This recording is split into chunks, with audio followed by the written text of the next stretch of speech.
should you avoid other expats when traveling to Indonesia or other Southeast Asian countries? And if yes, why? Do I avoid expats, meeting with other expats? And yes, why? This is the topic of today's video.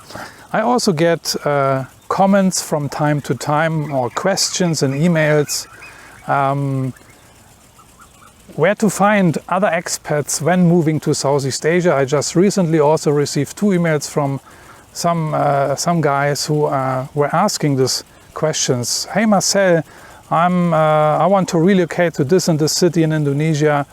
Where to find other expatriates? So should you meet with other expats? Should you engage with other expats? And by the way, before I dive into this today, I want to urge you, before you even comment in the comment section, to watch my video and watch it in full length, yeah? And not just reading the title of the video and then trying to get smart and then leaving a really stupid comment, yeah? Just trying to infer from the title of this video to the content. This is what some smart asses do, you know, without even watching the video. How stupid is this? So please, watch the video and then comment, watch it in full, or just leave it, even unsubscribe from my channel, yeah? Don't waste my time, don't waste other people's time. Thank you very much. So now I have had the great pleasure, and it is and has been a pleasure, to meet up with quite a few viewers watching my channel. Some of them I met in Bali last year. This is just due to the fact that many expats are residing or traveling to Bali. So I met quite a few of them in Bali last year, but also in other places. And all these meetups, they were really nice. Yeah, I really appreciated the conversations, getting to know the guys, you know, my viewers, people who are interested in these topics I talk about, you know. And it's really nice to see what kind of things we have in common, and similar goals, similar experiences, similar backgrounds, but also completely different ambitions, backgrounds, you know. It's really, really interesting. Just also last year when I traveled to Malaysia, in Borneo, that was really funny. I guess that was in November last year. I was just arriving the night before, and early morning I woke up walking down the street just to explore my neighborhood. I was strolling around a little bit, and suddenly I spot this guy, you know, white guy, looked like a tourist, and I don't know, just by the way of looking at him, I really thought, because he also kind of looked at me, so I thought, you know, I think he will talk to me, he's going to approach me somehow, and lo and behold, he approached me.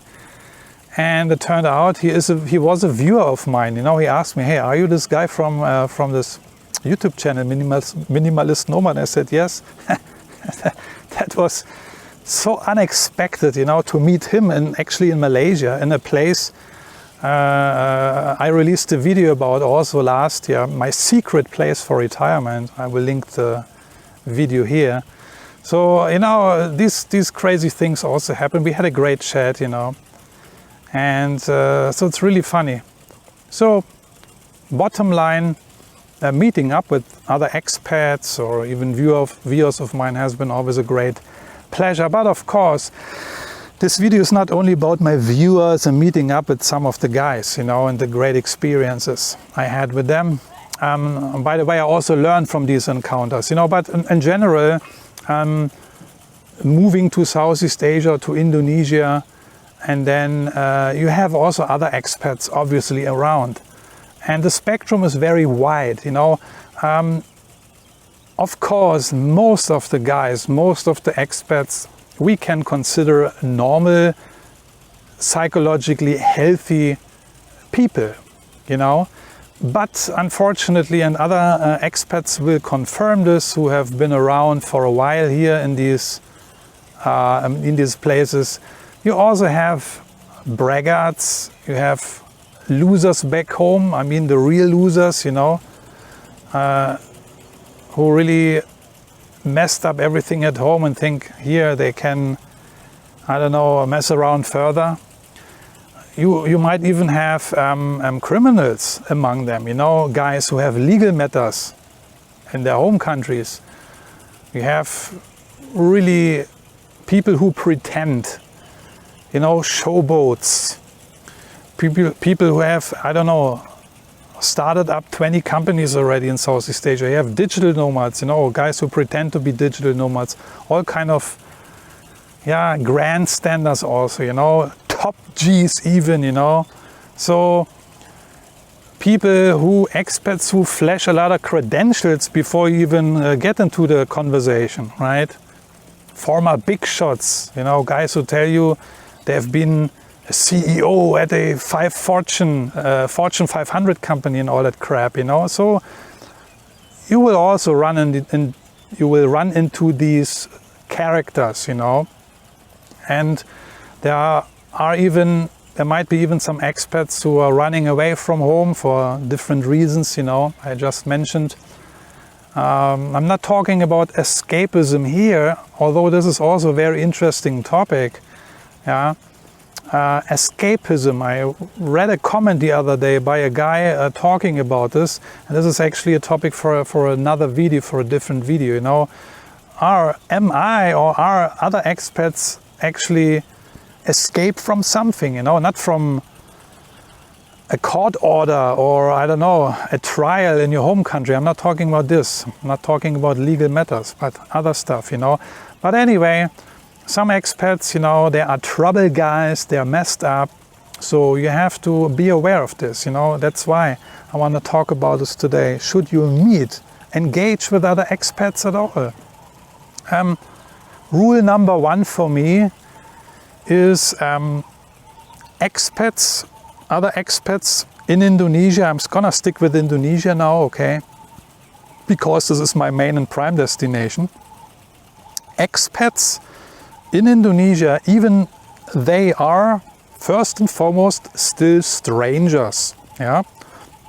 No matter they're coming from the same country. So if there's a German guy approaching me, yeah, on the streets now, for example, and he turns out he is from Germany, he is still a stranger. This is how I treat the whole matter, okay? And you should, and I do this anyway, trust very slowly, okay? Over the many years here in Southeast Asia, I actually never ran into or was approached by guys with screwed finances, for example, okay? But this is also due to my to the way how I handle this anyway, and it's due to my personality. I will touch in a second on this. Yeah, but I never ran into these screwed up people. Only one time in Bali, I remember last year when I was just walking down the street, I wanted to get some lunch, and another expat approached me. He was probably my age, you know. I think he was from Australia, and he asked me, or he told me something, he is broke, he has no money, whether I could give him some cash or something, you know. But I didn't do that, you know. So he was, I don't know what happened to him. He was probably one of those broken existences.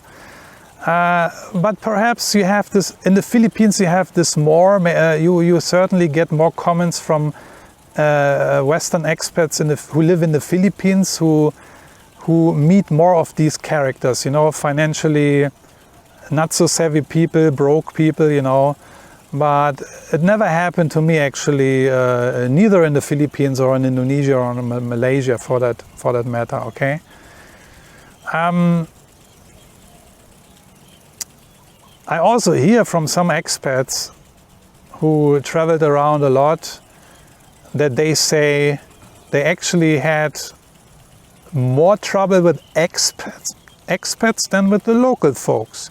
This is also very interesting. And I think there is some truth to that, you know. People might not expect that, you know, people who are new to Southeast Asia, to Indonesia. That's why I get these questions, you know, and I know where they're coming from, you know, because you never traveled here, you're new culture, everything is new language, new food, new girls, new dating, everything is new. And you automatically just maybe long for same culture people, you know, you want to know, hey, where can I find a bunch of German guys or a bunch of expats, Western European guys, where hang they out at, where can I meet them, are there expat groups and stuff like that, you know, because you don't want to be alone, maybe, I don't know. So I think this is just human, and I can understand that.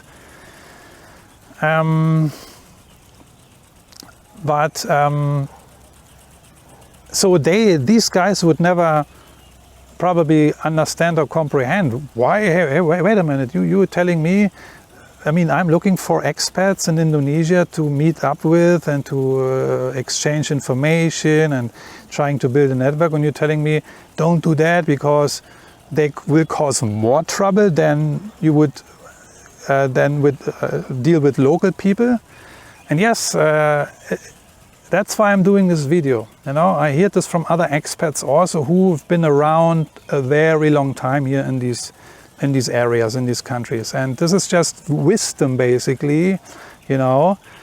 And many of them will tell you the same thing. And many of them even, or some of them, you know, everybody of us has a different policy. I have my own rules, my own private policies, so to speak, you know, how I deal with certain matters, but also how I deal with certain people, you know. And what I said in the beginning, not all expats are the same. The spectrum is very wide, and since you don't know them, treat them as strangers, be careful, don't trust them, because you don't know what they want, you don't know their backstory, okay? So now, talking about my own policies, my own rules. I mentioned one rule already, treat them as strangers. Because it is a psychological tendency that when you are in a foreign land, very far away from your home country, that you tend to stick to your own stock more quickly and easily. This is just normal. It's a psychological tendency because you are a stranger in Indonesia or in the Philippines or in Thailand when you arrive new, when you are a newbie. That's normal. You're a stranger. You might be even feeling strange. So everything is strange, it's new, it's uncomfortable, maybe even, you know, you don't know your way around, you don't know nothing. You find out, oh, there is a little German community, German guys who hang out in this place. You probably, it's very normal that you tend to go there, you know, and then feel very comfortable there, you know. And so this is a normal psychological tendency, right? Especially for the newbies. But in my case, for example, I am a loner. This is just my psychological setup, you know. This is my character structure. I'm a loner. I love being alone, believe it or not. I love solitude, and I love having time for myself. I think most of you can, to a certain extent, also relate to this. So, I'm an introvert, you know. Therefore, I don't need expat meetups all the time. 3, 4, 5, 6 times a week. I don't need that. I explained this also in other videos. I am also very protective of my privacy and my free time. This is very important to me, yeah? To protect my space and my time. I've not traveled 11,000 kilometers all the way from Germany to Indonesia just to hang around with other expats. So that has now nothing to do with whether they are good or bad expats. In general, this is how I am. So only that, only my character, only how I'm wired already kind of preventing me of hanging around with too many expats anyway. And so I automatically already reduced the risk to run into sketchy characters, you know. Now, I've been around here for a very long time. I came to Southeast Asia exactly 20 years ago, and I might also shoot a video about this, talking about 20 years in Southeast Asia, what have I learned or how has it changed my life. I might shoot this video. I might shoot it not. But I was an expat, now I have been an expat for 20 years, working in these countries, you know, as a chef in 5-star hotels. And basically, I always was on myself, yeah. We were never large expat groups, you know. So I don't know it any other way anyway, yeah. I'm used to be alone, basically. A lone wolf in these countries, you know. I never experienced this expat bubble thing, you know. And when you run a kitchen of 100 or 150 people in Malaysia, for example, you are the only expat and you have 150 local staff, you know. The general manager might be an expat, the assistant general manager might be an expat, you have maybe the director of sales, another expat, but you have a handful of expats. Yeah. But so you get my point, right? But in the past 20 years, I have to say it was really smooth sailing with me. I never had these big issues, these big problems with other expats. Stories I hear from other guys who really ran into really sketchy characters and stuff. I didn't have that problem so much. Like I said, most of the other expats I met during the past 15 years was through my work, yeah, my various workplaces. And these expats, I can tell you, they were no losers. They were pros, people who had their act together. These were professional guys, you know, who were highly educated and experienced. These were guys who had their heads screwed on straight. And we worked together.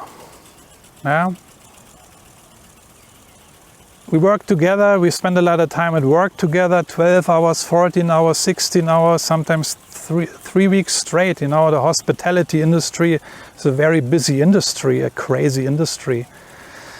But we didn't hang around in our private time so much also, you know, because we needed to have a rest also, and then we did our own thing, you know. Some expats also had their family already, so it was not like that. Everyone is also a little bit different, right? Has a different character. Although I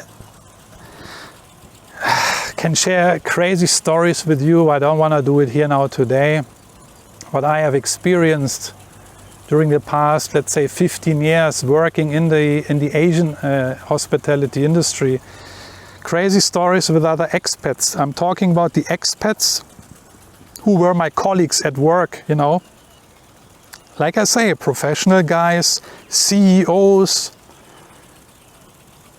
COOs, Chief Operating Officer or Chief Executive Officers, executive chefs, Director of F&Bs, Director of F&B, Directors of F&B, plural, or other guys, you know, highly professional, but, you know, getting fired for stupid things, you know. Or I remember one of my CEOs, or COO at the time in Indonesia, German guy, very professional guy, highly respected. He was married to a Thai woman, at the time.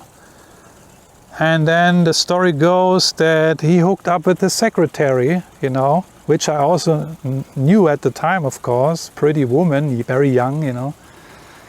And, you know, these kind of things. And then it all came out, his wife found out and blah, blah, blah, you know, big drama, you know.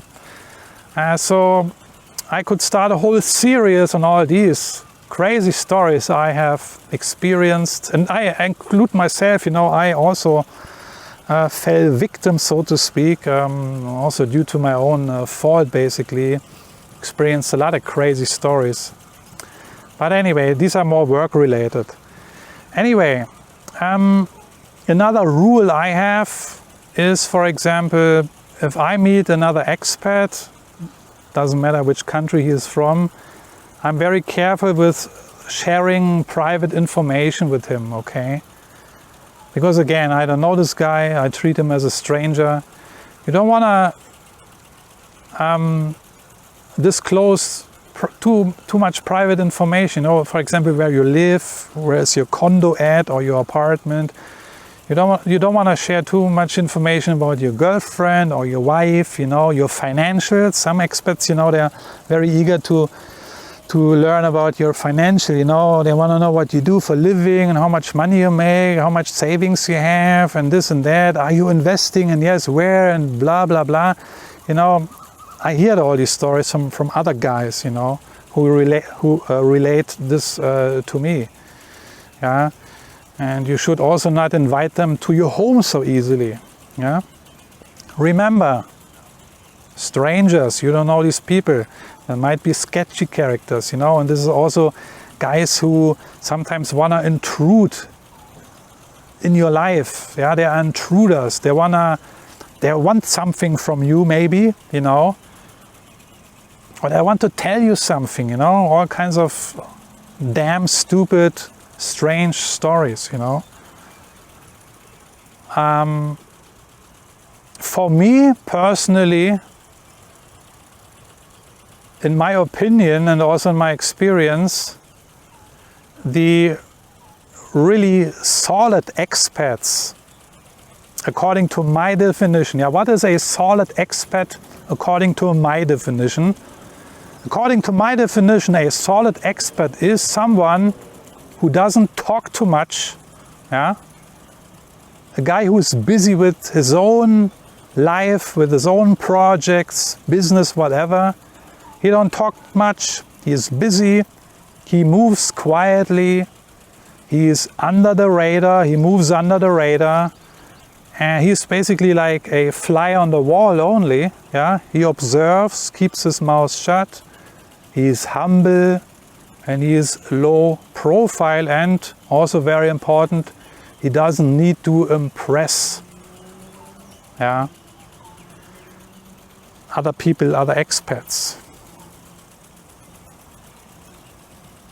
And this is my definition of a solid expat, and I also try to live by these, let's call them virtues, you know, expat virtues. That is a topic for another video, it just came to my mind very spontaneously. 7 of my favorite expat virtues, you know. Yeah, so I try to live by these virtues also, you know. I don't try to talk too much, you know, except here on video. But anyway, I'm not talking too much anyway. To whom? Because I'm not engaging with too many people anyway. So, you know. So, also one benefit from staying away from other expats is certainly that you can immerse in the local culture way more. This is what happened to me when I was working in Southeast Asia, in Indonesia, you know. There was no other choice. So you have basically 2 options. You can isolate yourself completely or try to immerse in the local culture, learn some local language, you know. This also will enable you to get more authentic experiences. This is the big benefit when you do not engage, regardless good or bad expats, if you don't engage too much with other expats. But at the end of the day, of course, it is your choice, you know. I don't know what your needs or wants are. Perhaps you are a big city guy Yeah, you need a lot of expats around you, or you prefer the province. You want to stay low profile. You want to stay away from these other expats. And this is really up to you. Although, and this is very important here, and I don't want to forget to mention this. Although I don't want to devalue or I don't want to diminish the value of having a network, because you also need network here in Southeast Asia and Indonesia. I'm talking about expat network, okay? I'm not denying the value of having a circle of guys you can trust. I'm not denying the value. It's actually the opposite. You need that circle of trust. You need this circle of, let's call them friends, okay? This circle doesn't need to be extensive, okay? No need to be dozens of people in it. 2, 3, maybe 4 guys is enough already, but a hardcore network consisting of 3, 4 guys who you can trust, you know. Because a network is always very helpful, right? So now, coming back to my personality, I was never a great networker. Not in privacy, not in my private life, and not professionally, you know. Because due to my personality, I'm a loner, you know. I'm more the lone wolf thing. I'm not convinced that I can solve any problem by myself. I'm not that stupid and arrogant, you know. I know I'm not that smart, and I know about the value of having network, but my psychological tendency is just, you know, I'm more on the loner side, introvert side, so I feel more comfortable, like, to be alone, you know. So I kind of try to need to force myself also to reach out to other people, or to keep the connection going once other guys have reached out to me, you know. So I have to really push myself to do it, knowing that this can be a valuable thing, you know.